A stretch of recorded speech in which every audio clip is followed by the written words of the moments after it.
Facebook মনিটাইজেশনে নতুন update চলে এসেছে। আগে যেখানে 60,000 মিনিট ওয়াচ টাইম এবং 10,000 ফলোয়ার সাথে কিছু টুকটাক কন্ডিশন ফিল আপ করলেই মনিটাইজেশন দিয়ে দিত, বাট এখন কিন্তু তা আর দিচ্ছে না। 2025 সালের আপডেট অনুযায়ী এখন সবাই ফেসবুক থেকে টাকা ইনকাম করতে পারবেন। তাদের কিছু গাইডলাইন্স আছে, সেই গাইডলাইন্সগুলো যদি মেনে সঠিক নিয়মে ফেসবুকে আপনি পোস্ট করতে পারেন, ভিডিও আপলোড করতে পারেন, তো আপনি নিজেও আর্নিং করতে পারবেন। তো চলুন দেখে আসি 2025 সালের নতুন আপডেট কী আসছে। সর্বপ্রথমে আপনি আপনার ফেসবুকে চলে আসবেন। ফেসবুকে ডান পাশে যে ফেসবুকের আইকনটা আছে ওখানে ক্লিক করে দিবেন। এখানে ক্লিক করে দেওয়ার পর আপনার পেজের নাম এবং আইকন আছে সেটার উপর আবার ক্লিক করে দিবেন। এখানে ক্লিক করে দিলেই সামনে যে প্রফেশনাল ড্যাশবোর্ড লেখা দেখতে পাবেন ওখানে ক্লিক করবেন। ওখানে ক্লিক করার পরে মনিটাইজেশন অপশনের উপরে একটা ক্লিক করে দিবেন। এখানে ক্লিক করে দিলে নিচের দিকেই আসলে দেখতে পাবেন ইনস্ট্রিম অ্যাডসের উপরে একটা ক্লিক করে দেবেন। ইনস্ট্রিম অ্যাডসের উপর ক্লিক করে দিলে এরকম একটা ইন্টারফেস শো করবে। তো নিচের দিকে আসলেই লার্ন মোর একটা লেখা দেখতে পাবেন, ওই অপশানের উপর ক্লিক করে দেবেন। লার্ন মোরের উপরে ক্লিক করে দিলেই এরকম একটি ইন্টারফেস আপনার সামনে শো করবে। তো এখান থেকে আপনারা নিচের দিকে স্ক্রল করে নিচে নামতে থাকবেন। নিচে আসতে আসতে দেখবেন এই জায়গাতে একটি লেখা আছে earn money on multiple content format, এরপর একটা ক্লিক করে দিবেন। ক্লিক করার পর এরকম একটা ইন্টারফেস চলে আসবে। দেখেন এখান থেকে বলা শুরু হয়েছে video must be a minimum of 15 second to eligible to earn. অর্থাৎ আমরা যে রিলস ভিডিওগুলো আপলোড করি সেই ভিডিওগুলো মিনিমাম 15 সেকেন্ডের উপরে হতে হবে। 15 সেকেন্ডের কম হলে কিন্তু কন্টেন্ট মনিটাইজেশন দিবে না। তারপর তারা বলতেছে যে আপনারা যে ভিডিও আপলোড করেন এই ভিডিওতে কোনো প্রকারের কপিরাইট পলিসি আসা যাবে না।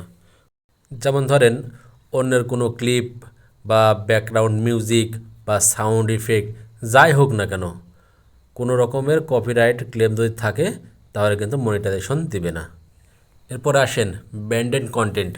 আপনার ভিডিওতে কোনো ব্র্যান্ডকে যদি আপনি প্রমোশন করান বা ভিডিওতে এমন কোনো পণ্য নিয়ে কথা বলেন যাতে বোঝা যায় যে আপনি ভিডিওতে আপনি এই পণ্যর প্রচার করতেছেন, বিক্রির উদ্দেশ্য প্রচার করতেছেন, এরকম যদি ফেসবুক রোবট বুঝতে পারে তাহলে কিন্তু আপনাকে মনিটাইজেশন দিবে না। এরপর content in a language that is not supported for Facebook content monetization. এখানে বলা হয়েছে আপনি এমন কোনো ল্যাঙ্গুয়েজ ব্যবহার করলেন যেটি ফেসবুক গাইডলাইন্সের সঙ্গে আসলেও যায় না, এমন কোনো ভাষা, এমন কোনো অ্যাডাল্ট শব্দ আপনি ব্যবহার করলেন যেটা ফেসবুকের একটা গাইডলাইন্স আছে, সেই গাইডলাইন্স অনুযায়ী আপনার সেই ভাষাটা ওই ল্যাঙ্গুয়েজটা যায় না। যে কারণে এরকম কোনো ভাষা, এরকম কোনো ধরনের শব্দ আপনি যদি ব্যবহার করেন তাহলে কিন্তু ফেসবুক আপনাকে মনিটাইজেশন দেবে না। এরপর বলছে content by another person or page that you are cross posted. এখানে বলেছে যে অনেক সময় দেখা যায় যে আমরা নতুন একটা পেজ খুলেছি, যেমন ভিউ আসতেছে না, ফলোয়ার নাই, তো আমার পুরাতন কোনো আইডিয়া আছে তার সঙ্গে কোলাবোরেশন করে দিলাম বা কস পোস্টেড করে দিলাম, এতে করে কী হয় ভিউ আসে, ফলোয়ার বাড়ে। কিন্তু ফেসবুকে এনে বলতেছে এরকম কিছু যদি করি, কোনো আইডির সাথে বা পেজের সাথে কোলাবোরেশন করি বা কস পোস্ট করি তাহলে কিন্তু এখানে তারা মনিটাইজেশন দিবে না।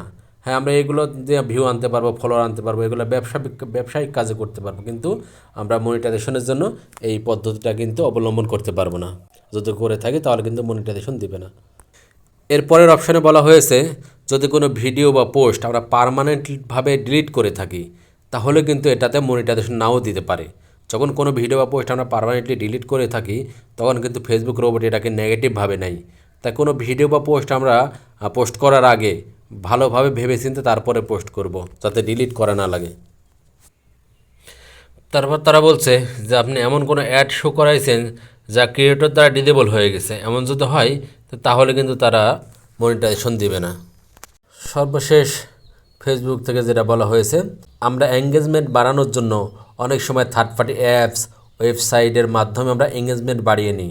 তো এগুলা যদি আমরা ওইভাবে বাড়াই আর ফেসবুক যদি রোবট ধরতে পারে তাহলে কিন্তু আমাদের আর কখনোই কন্টেন্ট মনিটাইজেশন দেবে না। এক শ্রেণীর লোক আছে যারা ফেসবুকে এঙ্গেজমেন্ট, ভিউয়ার, ফলোয়ার এগুলো বিক্রি করে থাকে।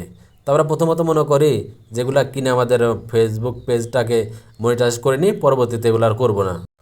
তো আমরা এগুলা যদি করি, এভাবে তো এঙ্গেজমেন্ট বাড়িয়ে নিই, ভিউয়ার, ফলোয়ার বাড়িয়ে নিই, আর ফেসবুক রোবট যদি ধরতে পারে লাইফ টাইম কখনোই আমাদেরকে আর কন্টেন্ট মনিটাইজেশন দিবে না। সুতরাং কন্টেন্ট তৈরির ক্ষেত্রে আমরা এই বিষয়গুলো যদি মেনে চলতে পারি তাহলে অবশ্যই আমরা কন্টেন্ট মনিটাইজেশন পাবো। তো আজকে এ পর্যন্তই, দেখা হবে অন্য কোনো ভিডিওতে। আল্লাহ হাফেজ।